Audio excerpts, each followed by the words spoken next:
សម្រាប់ពេលនេះកងកម្លាំងនៅណែនចេងព្រំដែនភាគខាងត្បូងស្ថិតក្នុងភាពវឹកវរទាំងស្រុងធ្វើមិនដឹងថាខ្ញុំនឹងមិនបះបោរនៅពេលបន្ទាប់តើច្រកនេះមកពីណាលើ County គឺជាអន្ទាក់តាំងពីដើមមកតើ Yuan Chiyo អាចភ្ជាប់ទំនាក់ទំនងជាមួយគាត់ដោយរបៀបណាតើពួកឧទាមបានដាំកម្លាំងប៉ុន្មានព្រះបិសាចនៃសម័យបុរាណបានសម្ដែងយ៉ាងពិតប្រាកដប្រសិនបើពួកគេជោគជ័យពួកគេប្រកាសជាត្រូវបានកំទេចពីភាគីទាំងពីរជិនមឺបានដឹកនាំកងទ័ពមកពីមហាវិទ្យាល័យ Imperial នៅលើនាវីចម្បាំងមួយដោយកាត់តាមទឹកឆ្ពោះទៅកាន់ទន្លេយ៉នយ៉េងដោយបានបំពេញភារកិច្ចក្នុងការកម្ចាត់កងកម្លាំងឧទាមមកប៉ាល់ Cloud Chasing Ship បានហោះពេញមួយថ្ងៃកន្លះមុនពេលទៅដល់យ៉ងយ៉េងជាទីដែលជំរុំរបស់កងទ័ពសំខាន់តម្រង់ជួរច្រាំងទន្លេដូចជាព្រៃការប្រយុទ្ធទើបតែបានបញ្ចប់ក៏ប៉ាល់ប៉មបានខ្ទេចខ្ទាំអណ្ដាតភ្លើងនៅតែឆេះក្រហមសាកសពសាទពេញទឹកទីហ៊ានកំពុងដឹកសាកសពឡើងគោកដើម្បីបញ្ចុះខេនមីវបានបើកភ្នែក Asia Visto Hivalaya របស់គាត់ហើយសម្លឹងមើលឆ្លងទន្លេទីក្រុងដែលបាក់បែកនៅតែឆេះដោយដាននៃពន្លឺដ៏ទេវភាពដែលសំណល់នៃកងទ័ពរបស់ Dian Kheng កំពុងបញ្ចប់ពួកឧទាម Fenyanchiel បានបញ្ឈប់កប៉ាល់ប្រគល់ពួកគេទៅជំរុំយោធាហើយចាក់ចេញភ្លាមដោយចំអកថាអ្នកប្រាជ្ញខ្សោយពេកហើយគ្រាន់តែចូលតាមផ្លូវប៉ុណ្ណោះពាក្យសម្ដីរបស់គាត់ធ្វើឲ្យមុខរបស់ Shen Wan Yan ងឹតមិនយូរប៉ុន្មានឧត្តមសេនីយ៍ Yuan Chiyo បានបង្ហាញខ្លួនដ៏អស្ចារ្យគួរឲ្យភ្ញាក់អាវឈាមចេញពីសមរភូមិនៅតែប្រឡាក់ពីដែករបស់នាងទទួលស្គាល់ Kenmi ដោយមិនអាចលាក់បាំងភាពរីករាយនឹងការភ្ញាក់ផ្អើលរបស់នាងបានទេអ្នកប្រាជ្ញមានការស្រឡាំងកាំងនៅពេលដឹងថា Kenmi បានស្គាល់ទាំងជំនួយការចៅក្រមខេត្ត Liwan និងព្រះនាងនៃជាតិ Yuan ដែលដួលរំ Kenmi បានសួរអំពីនិកាយអមតជីយោបានរីកាថាភាគច្រើនត្រូវបានកំទេចសំណល់បានភៀសខ្លួនទៅភាគខាងត្បូងឆ្ពោះទៅខេត្តណែនយ៉េងព្រំដែនខាងត្បូងជាកន្លែងដែលក្រុមបះបោរជាច្រើនបានប្រមូលផ្ដុំគ្នាក្នុងភាពវឹកវរនាងបាននាំគេឡើងលើកំពែងក្រុងដោយនិយាយអំពីគ្រាដ៏ច្របូកច្របល់ថាក្នុងសម័យនេះតើអ្នកណាអាចនិយាយថាអ្នកណាស្មោះត្រង់និងអ្នកណាក្បត់សូម្បីតែការលើកឡើងពន្លឺតែមួយនោះស្ទើរតែខ្លាចយិនខូចេញពីប្រាជ្ញារបស់គាត់កងទ័ពរបស់នាងបានដើរដោយផ្ទាល់ឆ្លងកាត់ផ្ទៃទន្លេទៅកាន់ច្រាំងទន្លេទល់មុខសេនមីនិងអ្នកប្រាជ្ញត្រូវខំប្រឹងអស់ពីកម្លាំងដើម្បីបន្តនៅតាមផ្លូវនាងបានពន្យល់ពីមូលហេតុដែលនាងមិនចូលរួមជាមួយពួកឧទាមមិនមែនដោយសារការភ័យខ្លាចនោះទេប៉ុន្តែដោយសារតែនាងឲ្យតម្លៃលើភាពរឹងមាំរបស់ប្រទេសជាតិនិងជីវភាពរស់នៅរបស់ប្រជាជនបុព្វជិតជាតិនៃប្រជាជាតិដែលខេងបានបង្ហាញឲ្យឃើញច្បាស់ជាងអតីតមេដឹកនាំរបស់ UN ក្នុងរឿងទាំងនេះដូច្នេះហើយនាងបានស្ម័គ្រចិត្តចុះចាញ់អាជ្ញាធរហើយក្លាយជាអ្នកគ្រប់គ្រងខេត្ត Liwan នៅពេលពួកគេចូលទៅក្នុងទីក្រុងដែលដណ្ដើមបានថ្មីនាងបានចង្អុលបង្ហាញអ្វីមួយដែលគួរឲ្យសង្ស័យកងកម្លាំងឧទាមមានកម្លាំងខ្សោយខុសពីធម្មតាបពុធំពីសម័យមុនដូចជា QDA, Sentai Bell, Imperial Dragon Sect និងអ្នកជំនាញជាច្រើនដែលបាត់ខ្លួនមិនបានបង្ហាញខ្លួនទេជារិតតែគឺនាងបន្ទាបសម្លេងតើអ្នកណាអាចនិយាយបានថាព្រះនៃសម័យមុនពិតជាស្លាប់មែនឬការបាញ់ប្រហារដ៏ត្រជាក់តាមរយៈអ្នកប្រាជ្ញទីបំផុតនាងបានចាត់តាំងបេសកកម្មលុបបំបាត់សំណល់នៃនិកាយនរកទាំង9ដែលជាក្រុមដ៏ល្បីល្បាញសម្រាប់ការក្លែងបន្លំជាខ្មោចនិងព្រះនៅពេលដែលអ្នកប្រាជ្ញផ្សេងទៀតចាប់បានក្រុមរបស់ Tenmi និងចាក់ចេញមុនគេអ្នកជំនាញធ្វើពុតជាព្រះនិងខ្មោចតើពួកគេអាចហៅវិញ្ញាណមកជួយពួកគេបានទេKenmu ញ័រខ្លួនដោយនឹកឃើញពីបច្ចេកទេសពីរដែលគាត់បានឃើញនៅជាន់ទី1នៃអគារ Hivalaya Records Tower មកុទេសហៅប្រលឹងនៃនិកាយនរកទាំង9និងបញ្ជាខ្មោចនិងទេវតានៃនិកាយ Hongshan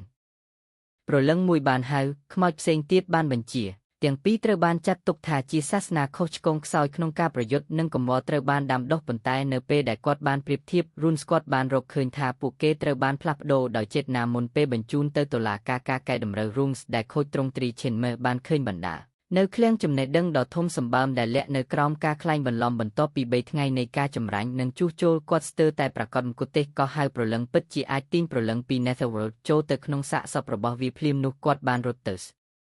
វែងរកសាកសពដើម្បីធ្វើតេស្តប៉ុន្តែបានឮថាសាកសពរបស់ Nine Hells Sect ត្រូវបានបញ្ចុះនៅក្នុងភ្នូររបស់ County Dejeng និងនៅលើភ្នំលូគំនិតដ៏គួរឲ្យភ័យខ្លាចបានវាយប្រហារគាត់ទឹកមុខរបស់ Kenme ប្រែជាស្លេកនៅពេលគាត់ស្រែករត់ថាបដិទ្ធសាកសពភ្លាមនិកាយនរកទាំង9អាចនឹងត្រឡប់មកវិញប៉ុន្តែវាយឺតពេលទៅហើយការសូត្រធម៌ពីបុរាណដ៏ស្រទន់បានរសាត់ពីពេញទន្លេដូចជាសំឡេងរអ៊ូទាំរបស់ព្រះដែលបានរួចពីស្លាប់នៅកណ្ដាលទីក្រុងយ៉ងយ៉េងជនជាតិ Davis ពាក់មួកចម្បាំងបានឈរនៅលើកម្រាលឥដ្ឋសត្វស្លាបពណ៌បៃតងហើយជុំវិញគាត់ដូចជាសត្វពស់រស់នៅផ្សែងខ្មៅបានផ្ទុះឡើងមេឃនិងផែនដីស្រអាប់ខេនមើបានឃើញច្រកទ្វារនៃ Netherworld ភ្លឹបភ្លែតពីលើទន្លេប៉ាល់ប៉មរបស់អ្នកប្រាជ្ញត្រូវបានលេបត្របាក់ទាំងស្រុងដោយភាពងឹតភ្នំលូបានបែកខ្ញែកហ្វូងគូសាកសពជាច្រើនបានផ្ទុះចេញពីផែនដីដោយបញ្ចូលមកត្រង់ច្រកទ្វារទីក្រុងមន្ត្រីជាច្រើនអ្នកត្រូវបានបង្កប់នៅនឹងកន្លែងដោយគ្រឿងឥស្រិយាស្មាស និងកាត់ចោលភ្លាមទ្វារខាងលិចបានដួលរំសាកសពនៃនិកាយនរកទាំង9អូស្ទើរតែដាច់ទ្រូងត្រូវបានទម្លុះអវយវៈដាច់ពីគ្នាបានងើបឡើងម្ដងមួយព្រលឹងរបស់ពួកគេបានអូសចូលទៅក្នុងខ្លួនវិញពួកគេប្រញាប់ចូលទៅកាប់អ្នកការពារដូចស្មៅក្រោមកន្ត្រៃកងទ័ពរបស់ដែនខេងពឹងផ្អែកលើយុទ្ធសាស្ត្រក្រុមដែលសម្របសម្រួលប៉ុន្តែត្រូវបានខ្ចាត់ខ្ចាយនៅក្នុងទីក្រុងដែលមានភាពវឹកវរអង្គភាពតូចត្រូវបានកំទេចទាំងស្រុងនៅក្នុងភាពងឹតសាកសពដែលរស់ឡើងវិញនៃនិកាយនរកទាំង9អាចមើលឃើញដូចជាពេលថ្ងៃគ្មានការឈឺចាប់គ្មានការភ័យខ្លាចនិងសេចក្តីស្លាប់សាហាវដូចបិសាចសំបីតែ Slasher Being និង Life and Death Realm អ្នកជំនាញក៏ត្រូវបានប្រលឹងរបស់ពួកគេទាញត្រឡប់មកវិញដើម្បីប្រយុទ្ធ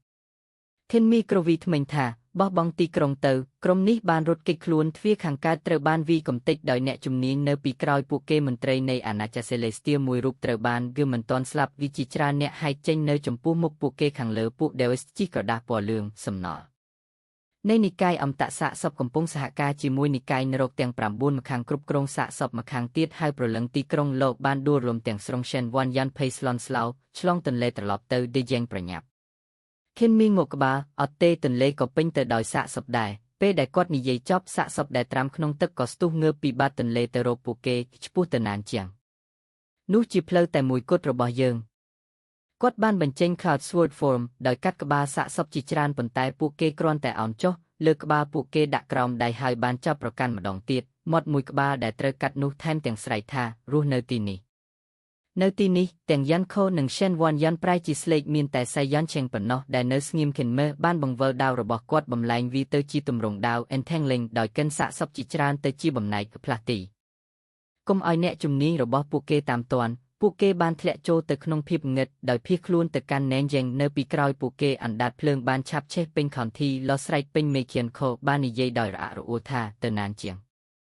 នោះហើយជាអណ្ដូងរបស់សត្រូវផ្សែងខ្មៅហុយឡើងនៅពេលនោះបង្វែរពន្លឺថ្ងៃទៅជាយប់ព្រះអាទិត្យនៅពីលើក្បាលបានคล้ายទៅជារង្វង់ពន្លឺមិនតិចជាងពន្លឺព្រះច័ន្ទឡើយភ្នំបៃតងជុំវិញត្រូវបានលេបត្របាក់ដោយភាពខ្មៅស្រអាប់ពីក្រោយមកស្រែកឆោឡោគេរត់ចេញហើយបរោះ3នាក់ស្ត្រី3នាក់និងសត្វតោធំហេលើក្បាលខ្ញុំត្រឡប់មកទីនេះវិញខិនមេបានបាញ់ Shen Wan Yan មួយផ្លែតដោយយកភ្លាមដាវហោះរបស់ Shen Wan Yan បានខួងរណ្ដៅធំល្មមអាចលាក់ខ្លួនបានឈិនមេបានដោះដៃអាវរបស់គាត់ហើយកប់គាត់នៅក្រោមដីមួយសន្ទុះក្រោយមករលកនៃការស្រែកដ៏សោកសៅមួយបានផ្ទុះឡើងពីក្រោយពួកគេយីមាននរណាម្នាក់កំពុងវាយយើងនៅក្រោមដីក្បាលខ្ញុំនៅឯណាអាល្ងងមិនក៏និយាយគ្មានក្បាលអូនោះហើយជាមូលហេតុដែលខ្ញុំរកមិនឃើញក៏ហេបងប្រុសឃើញជើងខ្ញុំនៅកន្លែងណាជួយមើលផងខ្ញុំនឹងដឹងគុណនៅពេលដែលសំឡេងនោះបានរលត់ទៅវិញ Shen Wan Yan ក៏លេចចេញមកហើយក្រុមក៏បន្តដំណើរទៅមុខភ្លាមមិនយូរប៉ុន្មានប័ណ្ណចម្រៀងចម្លែកមួយបានបន្លឺឡើងក្នុងអាប់ខ្មៅរឹងស្រាវស្រាប់មិនដូចសៀវភៅណែនាំប្រលឹងដែលពួកគេបាននៅពីមុននោះទេហ៊ិនម៉ែបានដឹកនាំក្រុមកាន់តែខិតទៅជិតហើយបានឃើញគូសាកសពជាច្រើនកំពុងឈរនៅក្នុងព្រៃងឹតរហែកនិងបាក់បែកប៉ុន្តែកំពុងស្រែកច្រៀងនិងធ្វើអក្ខរាវិរុទ្ធអ្នកស្លាប់នៅតែសម្ដែងមន្តអាគមគំនិតដ៏ញាក់សាច់មួយរំពេចក្នុងចិត្តរបស់គាត់ប្រសិនបើអក្ខរាវិរុទ្ធនេះកាន់តែខ្លាំងឡើងតើវាអាចបំបែកព្រំដែនរវាងជីវិតនិងសេចក្តីស្លាប់បានទេសម្រាប់ពេលនេះគឺមនុស្សស្លាប់ទាំងនេះត្រូវរកសាមគុទេសក៏ហើយប្រលឹងដោយមិនផ្អាកនៅពេលដែលពួកគេឈប់ប្រលឹងរបស់ពួកគេនឹងត្រូវអូសត្រឡប់ទៅប្រទេសហូឡង់វិញឈិនមីដកថយដោយស្ងៀមស្ងាត់យើងផ្លាស់ប្ដូរទីដៅជិះវៀងពួកគេប៉ុន្តែរាល់ទីដៅថ្មីបាននាំពួកគេទៅរកសិស្សនៃនិកាយនរកទាំង9ឬនិកាយអមតៈតាមប្រមាញ់អ្នកនៅរស់នៅលើក្បាលសាកសពដែលលើកដោយវត្ថុស័ក្តិសិទ្ធិពណ៌លឿងរសាត់ទៅដោយភាពងឹតដូចជាសត្វស្លាប Carrion ទីបំផុត Ken Mew បានធ្វើការសម្រេចចិត្តរបស់គាត់ថាឧទៅភ្នំលោសាកសពរបស់ពួកគេបានរស់ឡើងវិញពីទីនោះដូច្នេះតំបន់នេះត្រូវតែទេដោយការរំពឹងទុកភ្នំលោបានស្ងប់ស្ងាត់ហើយផ្សែងខ្មៅបានស្រុតចុះពួកគេទើបតែចាប់ផ្ដើមដកដង្ហើមបានស្រួលជាងមុននៅពេលដែលសំឡេងបន្ទោមួយទៀតបានបន្លឺឡើងបុរាណនិងខ្លាំងលើសលប់ថេនមីវងកក្បាលមិនមែនជាមគុទេសក៏ហៅប្រលឹងទេអក្ខរាវិរុទ្ធផ្សេងគាត់ទុកឲ្យក្រុមសម្រាប់ហើយដើរទៅមុខតែម្នាក់ឯងពេលគាត់ទៅដល់ភ្នំមួយសិស្សរបស់គាត់បានចុះឈាមអាសនៈឆ្អឹងមួយគ្រោងឆ្អឹងដ៏ធំនៅលើបីយ៉ែងវែងបង្កើតជាស៊ុមរបស់វាកំរាលអត់ក្រាលដោយលាតក្បាលទង់ជាតិពណ៌ស្ចារឹកដោយអក្សររត់ដោយឈាមបក់នៅជ្រុងទាំង4នៅចំកណ្ដាលមានរូបសំណាករបស់ព្រះអរិយមុខ4ដែលមានអាវុធ8មុខនីមួយមានភ្នែក3ពួកតាវទាំង13នាក់បានដើរជុំវិញអាសនៈដោយរៀបចំវត្ថុស័ក្តិសិទ្ធិច្រើនមុខដែលនីមួយមានពន្លឺឡើងជាមួយនឹងការសូត្រធម៌របស់ពួកគេរាល់ពន្លឺដែលវាប្រហាររូបសំណាក Demon God បំភ្លឺភ្លើងមួយទៀតនៅលើខ្លួនរបស់វារូបសំណាកពាក់កណ្ដាលបានឆាប់ឆេះដោយពន្លឺរួចហើយឈិនមូដកដង្ហើមធំបញ្ជាខ្មោចនិងតាលីហុងសាង អ្នកសរសេរអក្ខរាវិរុទ្ធជាង10នាក់ដែលបានរួចរស់ជីវិតបន្ទាប់ពីការបំផ្លិចបំផ្លាញនៃនិកាយរបស់ពួកគេឥឡូវនេះបានសហការជាមួយនិកាយនរោ9និងនិកាយអន្តរអ្នកប្រាជ្ញមកពីមហាវិទ្យាល័យ Imperial College ស្ទើរតែបានទៅដល់ខេត្តលីវ៉ាន់នៅពេលដែលការវាយប្រហារបានចាប់ផ្ដើមភស្តុតាងច្បាស់លាស់នៃជនក្បត់ជាតិខ្ពស់នៅក្នុងតុលាការដែលជាមនុស្សដែលដឹងពីការវិភាគពិតប្រាកដរបស់ពួកគេប្រសិនបើ Demon God ត្រូវបានកោះហៅយ៉ាងពេញលេញនោះខេត្តលីវ៉ាន់នឹងត្រូវវិនិច្ឆ័យមូត្រឡប់មកវិញហើយបញ្ជូនអ្វីទាំងអស់មុនពេលពួកគេធ្វើពិធីនេះចប់យើងត្រូវសម្លាប់ពួកគេទាំងអស់តើនរណានៅជាមួយខ្ញុំយ៉ាន់ខូលេបយ៉ាងខ្លាំងគឺអ្នកសរសេរអក្ខរាវិរុទ្ធ13យើងពិតជានឹងប្រយុទ្ធជាមួយពួកគេមែនទេខិនមេឆ្លើយថាប្រសិនបើយើងមិនធ្វើទេយើងនឹងស្លាប់មុនគេនិកាយហងសែនពូកែខាងសិល្បៈប្រលឹងប៉ុន្តែខ្សោយក្នុងការប្រយុទ្ធយ៉ាងប្រកៀកព្រះគ្រូជាតិបានកម្ចាត់ពួកគេតាមរបៀបដូចគ្នាវីប្រហារដោយផ្ទាល់ជាមួយនឹងសិល្បៈដាវសិនវ៉ាន់យ៉ាន់ងក្បាលបើអញហ៊ានខ្ញុំហ៊ានកសៃយ៉ាន់ឆេងងក្បាលចង្អុលកន្លែងដែលត្រូវវាយហើយយ៉ាន់ឆេងនឹងកាត់គឺភ្នែករបស់យោខេងហងភ្លឺដោយក្តីរំភើបខ្ញុំមិនដែលរំភើបចិត្តសម្រាប់ការប្រយុទ្ធនេះទេទៅយ៉ាន់ខូញាប់ញ័រប៉ុន្តែបានកាន់ថ្មិញរបស់គាត់ក៏បើមិនមែនខ្ញុំនៅក្នុងនរកនោះអ្នកណាតោះធ្វើវាខិនមេបានប្រមានថាបើខ្ញុំនឹងទារប្រាក់មុនហើយបំបែកការបង្កើតរបស់ពួកគេដើរតាមពីក្រោយខ្ញុំទៅចិត្ត1/4លឿននឹងសម្រេចចិត្តអាសនៈគឺមានតឹងតែ3បូកយ៉ាងដូច្នេះចាំចលនារបស់អ្នកក្រុមនេះបានយកមុខតំណែងរបស់ពួកគេ Hughlanger និង Dragon Killen បាត់ស្ដាមរងចាំសញ្ញារួចរាល់ហើយយោខេងហងខ្សឹបចលនាបន្តិចនៃដៃរបស់ Ken Mu Hughlanger ផ្ទុះចេញពីជក់នាគ Killen ក្រហមនៅពីក្រោយនាងដូចជាសត្វមុំសាសីដែលកំពុងបរបាញ់ពួក Deus ទាំង13បានងាកមកភ្លាមមនុស្សម្នាក់សើចថាគូគ្រាន់តែជាកញ្ជ្រោងដេញដោយតោភ្លើងដែកមុននឹងបញ្ចប់ការកាត់ទោសក្បាលរបស់គាត់បានហោះចេញពីរបស់គាត់ Tenmer បានឈរខ្ពស់នៅលើអាសនៈបច្ចេកទេសសមរភូមិឋានស៊ូបំបែកបន្ទាត់ឆ្លងកាត់ជើងមេឃដ៏ធំ